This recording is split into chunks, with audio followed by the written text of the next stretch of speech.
naman. Part ka pala ng Lux Slim. Yes, oo. How I started long? no October last year. Ano yung usually kinikerry mo? The green tea. Yung green tea na drink nila, Lux Slim.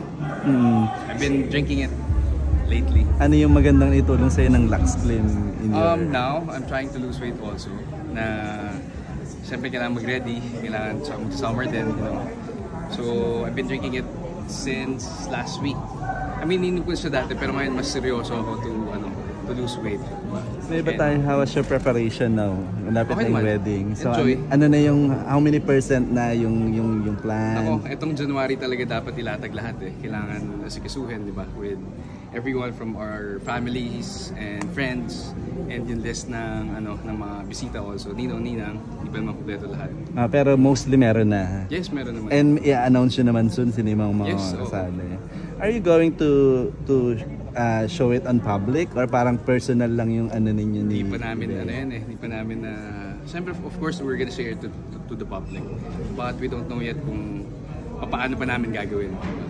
Konting clue, ano ba to, church wedding ba or parang may gano'n na bang Hindi pa church wedding eh. I mean, hindi pa church, hindi pa Christian kasi ako eh. Christian wedding siya. Yeah. Christian kami, we attend sa mga church na Christian. So. Pero nakaupo na kayo ngayon talaga para pag-usapan lahat ng mga detalye. This January talaga dapat lahat.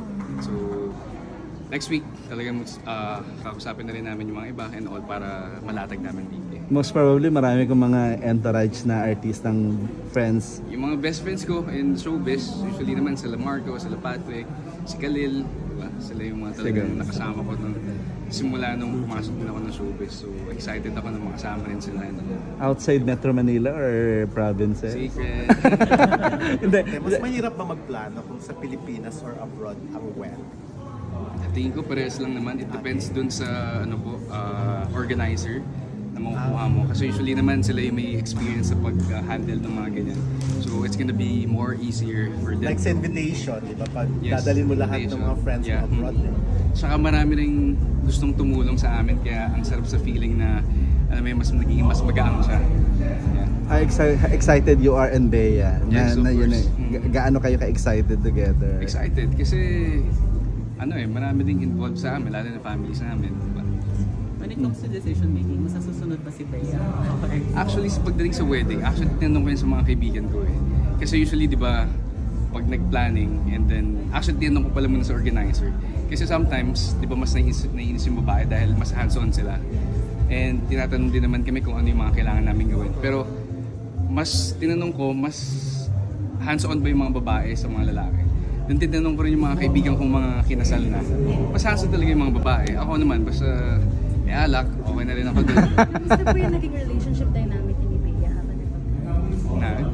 Yung relationship dynamic niya habang nagpaplano kayo? Habang nagpaplano, marami bang pagtatalo or hindi, minsan mainis nga siya sa akin kasi parang feeling niya mas hindi ako hands-on doon sa Pero yun nga, tinanong ko sa mga kaibigan kong lalaki, ganun din naman sila eh. So, it's just the same. Yeah, it's normal. So, it's more of her dream wedding na, iba yung babae kasi may parang fairy tale wedding silang naiisip habang lumalaki sila. So, yun, meron din siyang ganun. Pero yung ba talagang ibibigay mo? A fairy tale wedding talaga? For her, it's her dream eh. So, why not do it together? So, it's gonna be exciting. Ako dream wedding ko. Basta ako kinasal lang ako, I'm good. You know? Hindi man ako nag-iisip ng talagang bonggang kung ano man. What's something special about Bea? Ngayon, mas nakikilala mo na siya, mas together kayo. In 4 years naman na magkasama kami, syempre marami ka pa rin naman na lalaman, mas marami ka pa rin mas natututunan sa ugali niya, together. Pag nagkasama na kilala, pag nagbabakasyon, mas marami kayo na lalaman sa isa't isa. So, andun pa rin naman marami ka pa rin na lalaman. I think it's a never-ending, yeah. Anong klaseng... After pa ng wedding, may mga mababago ba? Like, kailangan ba ni Bea mag-focus na talaga sa family, magkaroon agad ng anak, ganun ba agad ang mga... Actually, yun naman talaga din yung napag-usapan namin before, di ba?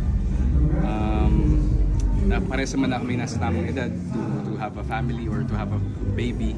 And ako talaga sobrang mahilig talaga ako sa bata. I mean, growing up, inalagaan ko yung mga anak ni Tito Juday. No, I've been there with them. So, yung mga pamangkin ko, lalo na yung mga pamangkin na rin ako, yung dalawang pamangkin ko na lalaki at babae. And naisip ko na gusto ko rin ng sarili ko. Alam mo yun? Parang inisip ko na, what if magkaroon din ako? Paano ko paalagaan yung sarili kong anak? So, we're excited to have that also. And, syempre, gusto rin naman niya rin magkaroon ng baby. Syempre, ito ang dapat namin maging priority also after the wedding. Daw So, kung pahinga ano lang mo. yung mai-share mo, nasang proseso na kayo sa... Nasagot ko na po kanina, sayang late ka. Hirap na mga bigla sa sala. Natanong na ba?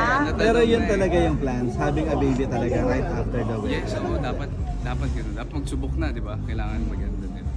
Sir, strong independent woman siya sa Bea. Ano po yung secret para maging strong pa rin yung relationship?